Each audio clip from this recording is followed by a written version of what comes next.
Kirchoff's laws are a set of rules that will allow us to solve for the change in voltage across circuit elements and the currents that are flowing through a circuit. Before we formally introduce Kirchoff's laws, we will first need to define two terms. A node is a point in a circuit where two or more circuit elements meet. A node is basically a junction of wires. A loop is a path through a circuit where it is possible to return to your starting point without having to backtrack. Our definition of a loop here is the same as the intuitive definition of a loop.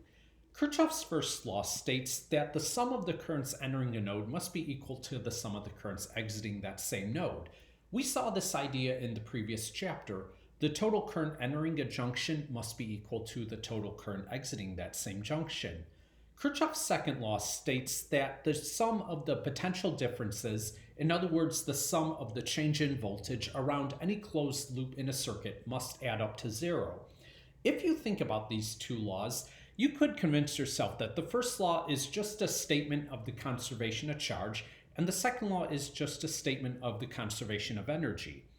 So what we are going to do now is we will present a technique for applying Kirchoff's laws to an actual circuit problem. After we present the steps in that technique, we will show a picture of a circuit and show what each of those steps look like when applied to that circuit.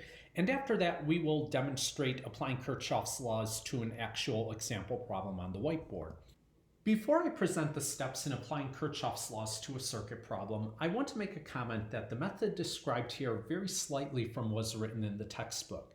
At the end of the day, both the method described here and the method presented in the textbook are correct, so you are welcome to use whichever method you are more comfortable with.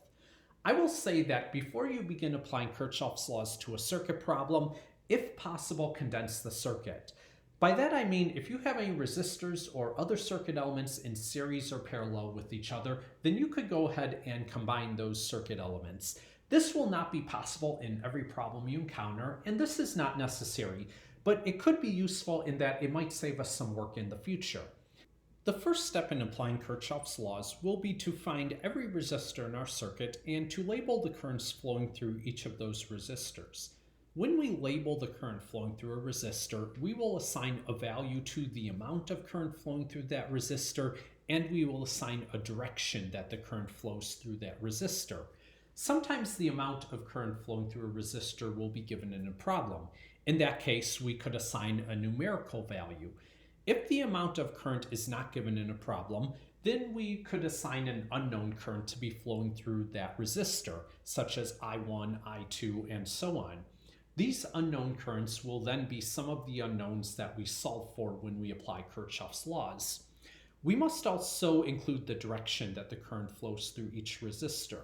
Sometimes the direction that the current flows through resistors will be obvious, such as when those resistors are immediately next to a battery with a very large voltage.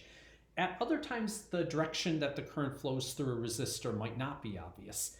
If that is the case, just guess. It doesn't matter if your guess is correct or incorrect. Ultimately, there are only two directions that current can flow through a resistor. If you imagine a resistor is horizontally oriented, then there are only two possible directions for current to flow through that resistor, to the left or to the right.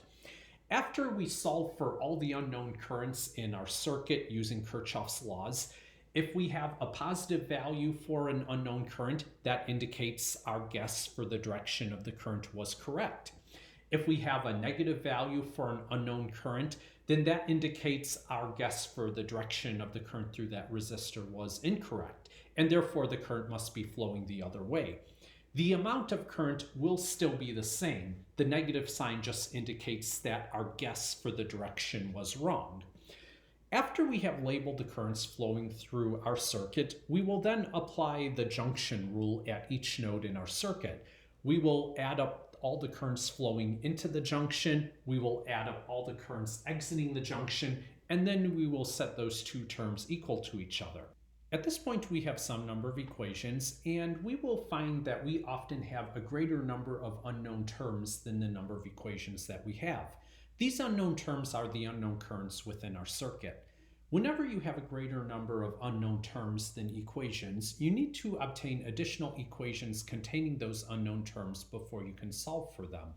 We can use Kirchoff's loop law to obtain additional equations containing these unknown terms. First, we will choose one or more closed loops within our circuit. Recall that we defined a loop as a path through the circuit where you can return to your starting point without having to backtrack. Depending on how we choose to walk around our loop, we could travel in a clockwise or in a counterclockwise direction. Both of these choices will be perfectly valid for what we do here. Also notice that based on the direction that we choose to travel around our closed loop, whether it's clockwise or counterclockwise, and based on the direction that we drew the currents flowing through the resistors in our circuit, we might find that at times we are traveling in the same direction that the electric current flows, and at other times we are traveling in a direction opposite that the electric current is flowing through our circuit. This is okay. What we will do is we will travel around a closed loop through our circuit, and whenever we cross over a circuit element, we will record the change in voltage as we pass that circuit element. When we write down the change in voltage, we will need to be very careful about positive and negative signs. And I have an entire slide devoted to the rules for positive and negative signs as you pass over a circuit element when you're applying Kirchoff's loop law. When we return to our starting point, we will set the total change in voltage around that loop to be 0 from Kirchoff's loop law. Before I move on to demonstrating what these steps look like with an example circuit, I want to make a comment. Notice the difference between steps 1 and 3 here. In step 1, we are talking about the direction that the electric current is flowing through the circuit. In step 3, we are choosing a path for us to travel in a loop around the circuit. To demonstrate the steps we just described, let's consider the circuit as shown. Before we begin applying Kirchoff's laws, we will combine any resistors that are in series and or parallel with each other. On the right side of the circuit, there are 2 resistors in series. On the bottom of the circuit, there are 3 resistors in series. And at the top of the circuit, there are 5 resistors that are in series and parallel with each other. These 2 resistors are in parallel with each other, and if we combine these 2 resistors into a single equivalent resistor, we will then have 4 resistors that are in series with each other. After combining all these resistors into their equivalent resistors, we will be left with a circuit that contains 2 batteries and 5 resistors. The EMF, or the voltage of the 2 batteries, are labeled E1 and E2, and the resistances of these 5 resistors are labeled R1 through R5. The first step in applying Kirchoff's laws is to draw and label the currents flowing through each of the resistors. Looking at the orientation of the 2 batteries, I could make a reasonable assumption that the current will probably flow to the right through resistor R2, and the current will probably flow downward through resistor R4. It should be mentioned that we do not know for certain that the current flowing through resistor 2 will definitely flow to the right and the current flowing through resistor 4 will definitely flow downward. The actual direction of the currents in this circuit will be determined by the resistances of the resistors and the voltages of the batteries. However, without having more information, this seems like the most likely case, so this is what we have chosen. But what can we do about the direction of the current flowing through resistor 3? Should it be flowing upwards or downwards? If it is not obvious which direction current will flow through a resistor, just guess. We will guess that the current flows upwards through resistor 3. Now, how can we check whether or not our guess is correct or incorrect? After we solve this circuit, in other words, after we have calculated a value for all the unknown voltages and currents and resistances in our circuit, we will have a value for the current flowing through resistor 3. If that value of the current flowing through resistor 3 is a positive number, then that will indicate our guess was correct. If we find that the current flowing through resistor 3 is a negative number, that will indicate our guess was incorrect and current is actually flowing the other way.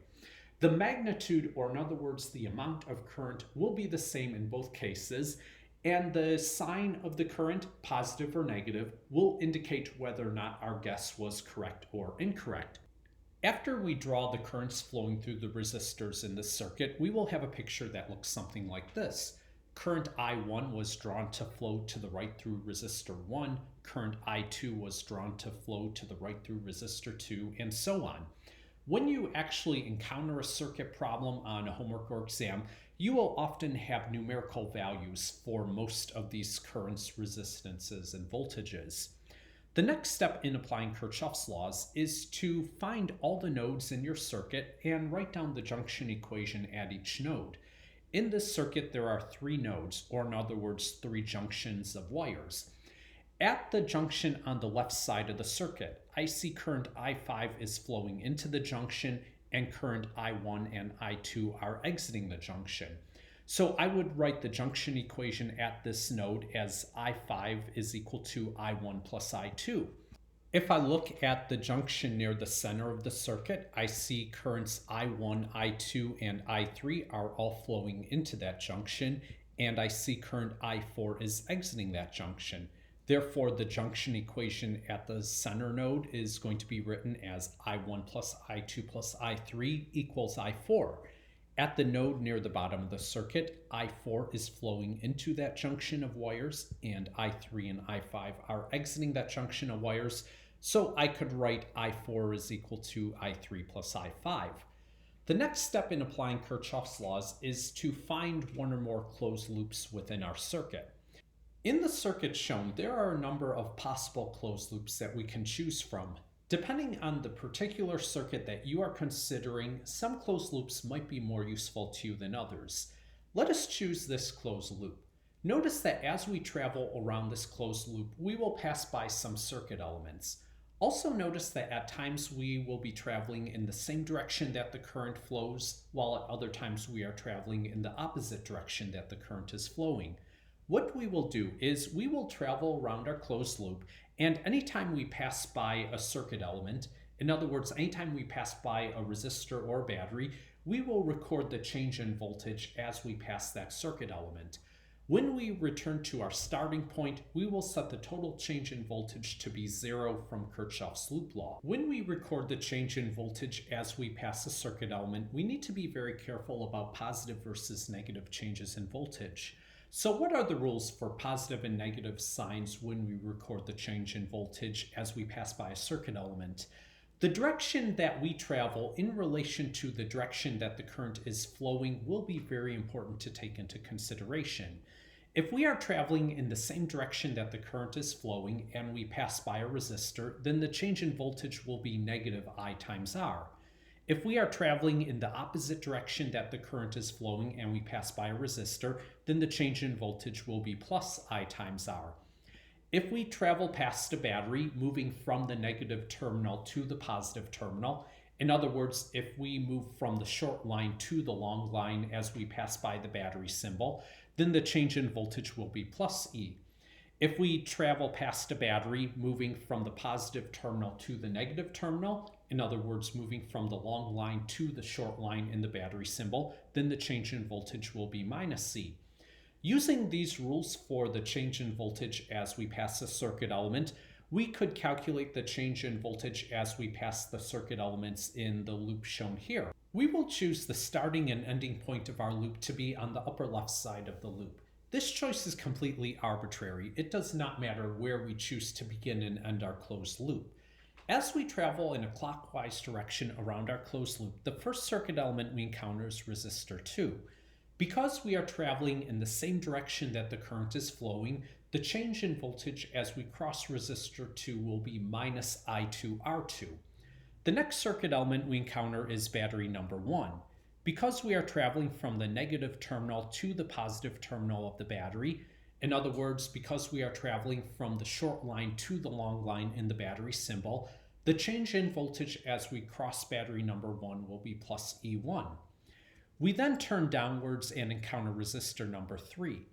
Now we are traveling in the opposite direction that the current is flowing through this resistor. Because of this, the change in voltage as we pass by resistor 3 will be plus I3 times R3. After we pass resistor 3, we turn to the left and encounter resistor 5. Because we are traveling in the same direction that the current is flowing through resistor 5, we would write the change in voltage as being minus I5 times R5. We then turn upwards and return to the starting point of our loop. If we sum the changes in voltage as we travel around this closed loop and set that sum equal to 0 from Kirchoff's loop law, then we will have obtained the equation minus I2R2 plus E1 plus I3R3 minus I5R5 is equal to 0. If we collect the equations obtained from applying Kirchoff's junction and loop law, we will have, as of right now, 4 equations. The first 3 equations were obtained from applying the junction law, and the 4th equation was obtained from applying the loop law. If we still have more unknowns than equations, we will need to apply the loop law additional times to other closed loops within the circuit until we have the same number of unknowns as equations. Once we have that, we will be able to solve for all the unknown terms within the circuit problem. As a final comment, sometimes you might obtain equations that look different but are actually identical to each other. For example, if we consider a circuit containing currents A, B, and C, if we obtain the relationship IA is equal to IB plus IC, and then later on we obtain the relationship negative IC equals IB minus IA, this second equation does not provide us with any new information. So for the purpose of solving for unknown quantities, this second equation will not help us out. In the next video, we will demonstrate applying Kirchoff's laws to a circuit with numerical values for the voltages of the batteries, the resistances of the resistors, and the currents flowing through those resistors.